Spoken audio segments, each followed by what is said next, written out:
Robinhood Chain hits 7074 Mellers TVL as CASHCAT surges. 120% Robinhood Chain, the Layer 2 network tied to the retail brokerage, has reached $774 million in total value locked, according to CoinDesk reporting on August 5, 2026. Over the same stretch, CASHCAT, a token associated with the chain's ecosystem, climbed 120% in a week. The two numbers together mark one of the faster ramps for a new network this year. Total value locked measures the assets deposited into a chain's protocols, from lending pools to liquidity on decentralized exchanges. Crossing $774 million puts Robinhood Chain within range of established mid-tier networks that took far longer to get there. The move happened against a flat broader market. Bitcoin sat at roughly 64,655, up 0.8% on the day, and Ether at 1905 ERS, up 2.0%, as of August 6, 2026, with the Fear and Greed Index reading 39, or Fear. A broker building its own rails. The detail that separates this from a routine token pump is the sponsor. Robinhood is a publicly traded broker, with tens of millions of funded accounts and an existing crypto business.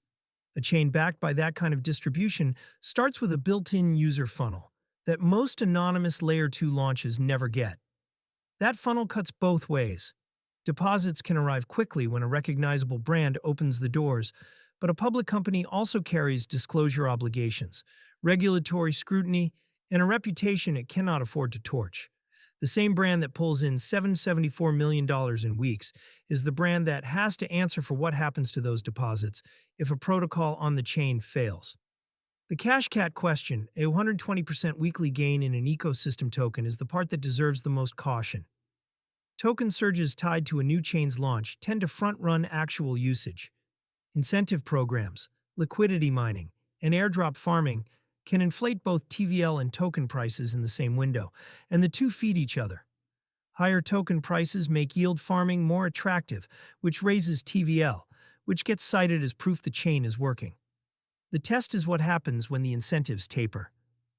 TVL that was parked for farming rewards leaves as fast as it arrived once the rewards thin out. TVL that represents people actually using the chain, borrowing, trading, or holding stablecoins for payments tends to stay. Right now, there is no clean way to separate the two from a single headline number.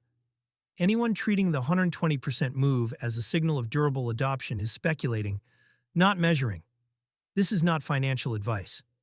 Retail brokers keep pushing deeper into crypto. Robinhood Chain fits a pattern of consumer-facing finance companies moving from offering crypto to operating the infrastructure underneath it. Robinhood has already built out event contracts that hit $156 million in Q2 and secured FCA registration to sell crypto in the UK. Running its own chain is a further step up the stack, from distributing other people's tokens to hosting an entire ecosystem. The strategic logic is control over the full flow, onboarding, custody, trading, and settlement on rails the company owns rather than rents. That mirrors what payment and card issuers are attempting on the spending side, where firms increasingly want to own the settlement layer instead of paying a network for it. For anyone who parks value on a broker-operated chain, the counterparty question is the same one that applies to any custodial arrangement.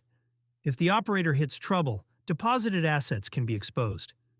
Networks and protocols built for self-custody exist precisely to keep that risk off the table, though they trade away the convenience a brand-name broker offers.